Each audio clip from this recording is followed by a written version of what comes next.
Zen and the Art of Motorcycle Maintenance, An Inquiry into Values, by Robert M. Persig. Chapter 10. Outside in the valley again, the sky is still limited by the bluffs on either side of the river, but they are closer together and closer to us than we were this morning. The valley is narrowing as we move toward the river's source.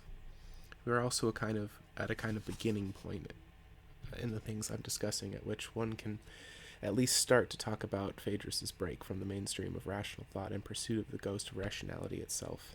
There was a passage he had read and repeated to himself so many times it survives intact. It begins, "In the temple of science there are many mansions, and various indeed are they that dwell therein, and the motives that have led them there.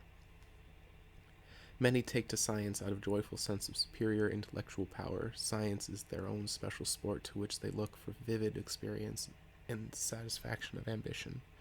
Many others are to be found in the temple who have offered the products of their brains in this altar for purely utilitarian purposes.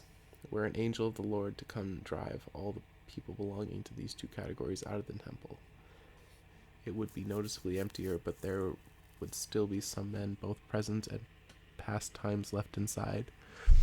If the types we have just expelled were the only types there were, the temple would never have existed any more than one can have a wood consisting of nothing but creepers. Those who have found favor with the angel are somewhat odd, uncommunicative, solitary fellows, really less like each other than the hosts of the rejected. What has brought them to the temple? No single answer will cover. Escape from everyday life, with its painful crudity and hopeless dreariness from the fetters of one's own shifting desires.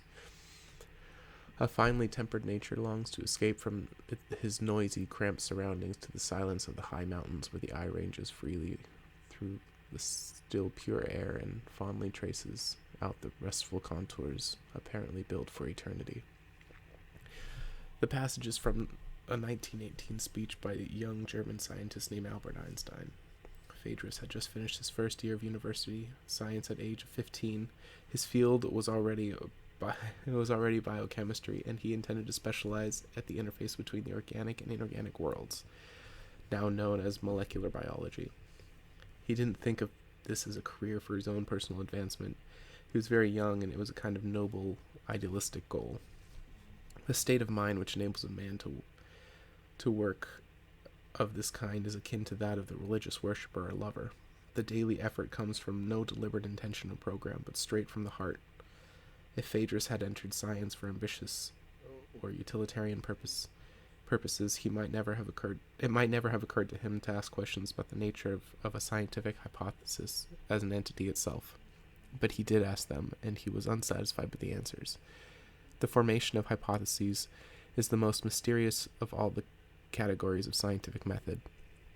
Where they come from, no one knows. A person is sitting somewhere minding his own business, and suddenly, flash, he understands something he didn't understand before. Until it's tested, the hypothesis isn't truth, for the tests aren't its source. Its source is somewhere else.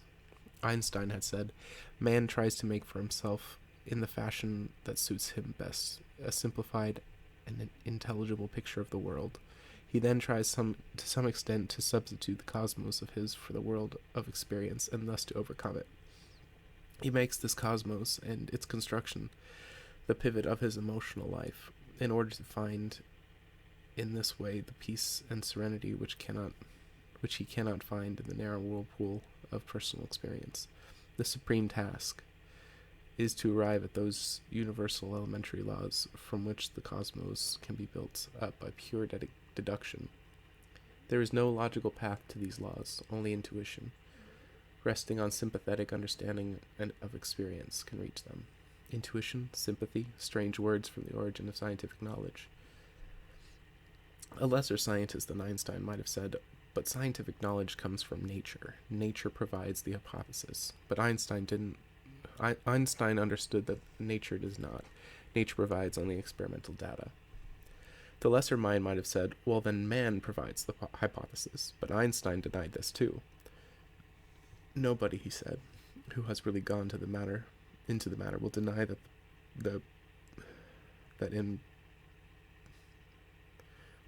in practice The world of phenomena uniquely determines the theoretical system, in spite of the fact that there is no theoretical bridge between the phenomena and their theoretical principles. Phaedrus's break occurred when, as a result of laboratory experience, he became interested in hypotheses as entities themselves. He had noticed again and again in his lab work that what might seem to be the hardest part of scientific work, thinking up the hypothesis, was invariably the easiest. The act of formally writing everything down precisely and clearly seemed to suggest them. As he was testing hypothesis number 1 by experimental method, a flood of other hypotheses would come to mind. And as he was testing these, some more came to mind. And as he was testing these, still more came to mind, until it became painfully evident that as he continued testing hypotheses and eliminating them or confirming them, their number did not decrease. It actually increased. And he went along. At first he found it amusing. He coined a law intended to have the humor of a Parkinson's law. The number of rational hypotheses can explain any given phenomenon is infinite. It pleased him never to run out of hypotheses. Even when his experimental work seemed dead-end in every conceivable way, he knew that if he just sat down and muddled about it long enough, sure enough, another hypothesis would come along, and it always did. It was only months after he had coined the law that he began to have some doubts about the humor or benefits of it. If true, that law is not a minor flaw in scientific reasoning. The law is completely nihilistic. It is a catastrophic logical disproof of the general validity of all scientific method. If the purpose of scientific method is to select from among a multitude of hypotheses, and if the number of hypotheses grows faster than experimental method can handle, then it is clear that all the hypotheses can never be tested. If all hypotheses cannot be tested, then the results of any experiment are inconclusive, and the entire scientific method falls short of its goal establishing proven knowledge. About this, Einstein had said, "Evolution has shown that any given moment, out of all conceivable constructions, a single one has always proved itself absolutely superior to the rest," and let it go at that. But to Phaedrus, that was an incredibly weak answer. The phrase "at any given moment" really shook him. Did Einstein really mean to state that truth was a function of time? To state that would annihilate the most basic presumption of science. But there it was, the whole history of science, a clear story of continuously new and changing explanations of old facts. The time spans of permanence seemed completely random. He could see no order in them. Some scientific truths seemed to last for centuries, others for less than a year. Scientific truth was not dogma, good for eternity, but a temporal, quantitative entity that could be studied like anything else. He studied scientific truths, then became upset even more by the apparent cause of their temporal condition. It looked as though the time spans of scientific truths are an inverse function of the intensity of scientific effort. Thus, the scientific truths of the 20th century seem to have a much shorter lifespan than those of the last century, because the scientific activity is now much greater. If in the next century scientific activity increases tenfold, then the life expectancy of any other scientific truth can now be expected to drop to perhaps 1/10 as long as now. What shortens the lifespan of the existing truth is the volume of hypotheses offered to replace it. The more hypotheses, the shorter the time span of the truth. And what seems to be causing the number of hypotheses to grow in recent decades seems to be nothing other than the scientific method itself. The more you look, the more you see. Instead of selecting one truth from a multitude, you are increasing the multitude, which means logically that as you try to move towards unchanging truth through the application of scientific method, you actually do not move toward it at all. You move away from it. It is your application of scientific method that is causing it to change. What Phaedrus observed on a personal level was a phenomenon profoundly characteristic of the history of science, which has been swept under the carpet for years. The predicted results of scientific inquiry and the actual results of scientific inquiry are diametrically opposed here, and no one seems to pay much attention to the fact. The purpose of scientific method is to select a single truth from among many hypothetical truths. That, more than anything else, is what science is all about. But historically, science has done exactly the opposite. Through the multiplication upon the multiplication of facts, information, theories, and hypotheses, it is science itself that is leading mankind from single absolute truths to multiple indeterminate relative ones. The major producer of the social chaos, the indeterminacy of thought and values that rational knowledge is supposed to eliminate, is none other than the science itself. And what Phaedrus saw in the isolation of his own laboratory work years ago is now seen everywhere in the technological world today. Scientifically produced anti-science. Chaos. It's possible now to look back a little and see why it's important to talk about this person in relation to everything that's been said before concerning the division between classic and romantic realities and the irreconcilability of the two. Unlike the multitude of romantics who are disturbed about the chaotic changes science and technology force upon the human spirit, Phaedrus, with his scientifically trained classic mind, was able to do more than just wring his hands in dismay, or run away, or condemn the whole situation broadside without offering any solutions.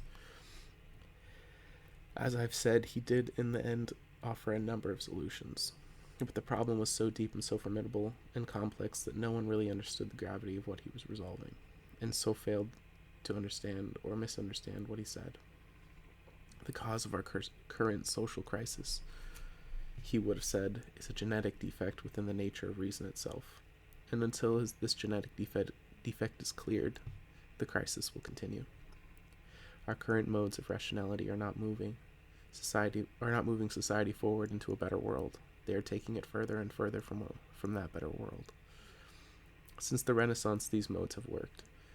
As long as the need for food, clothing, and shelter is dominant, they will continue to work. But now that for huge masses of people who these needs are no longer overwhelm everything else, the whole structure of reason handed down to us from ancient times is no longer adequate. It begins to be seen for what it truly is: emotionally hollow, aesthetically meaningless, and spiritually empty. That today is where it is at, and will continue to be for a long time to come. I have a vision of an angry continuing social crisis that no one really understands the depth of, let alone its solutions to. I see people like John and Sylvia living lost and alienated from the whole rational structure of civilized life, looking for solutions outside of that structure, but finding none that are really satisfactory for long. And then I've a vision of Phaedrus and his lone, isolated abstractions in the laboratory, actually concerned with the same crisis, but starting from another point, moving in the opposite direction. And what I'm trying to do here is put it all together. It's so big. That's why I seem to wander sometimes. No one that Phaedrus talked to seemed really concerned about this phenomenon that so baffled him. They seemed to say, we know the scientific method is valid, so why ask about it? Phaedrus didn't understand this attitude. He didn't know what to do about it. And because he wasn't a student of science for personal or utilitarian reasons, it just stopped him completely. It was as if he were contemplating that serene mountain landscape that Einstein had described, and suddenly between the mountains had appeared a fissure, a gap of pure nothing. And slowly and agonizingly, to explain this gap, he had to admit that the mountains, which had seemed built for eternity, might possibly be something else, perhaps just figments of his own imagination. It stopped him. And so Phaedrus, who at the age of 15 had finished his freshman year of science, was at the age of 17 expelled from university for failing grades. Immaturity and inattention to studies were given as official causes.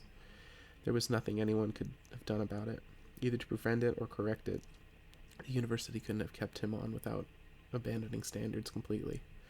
In a stunned state, Phaedrus began a long series of lateral drifts that led him into a far orbit of the mind. But he eventually returned along a route we are now following, to the doors of the university itself. Tomorrow I'll try to start that route. At Laurel, in the sight of the mountains at last, we stop for the night. Evening breeze is cool now, and it comes down off the snow. Although the sun must have disappeared behind the mountains an hour ago, there's still a good light in the sky from behind the range. Sylvia and John and Chris and I walk up the long main street in the gathering dusk and feel the presence of the mountains. Even though we talk about other things, I feel happy here. And still a little sad to be here too. sometimes a little better travel than to arrive.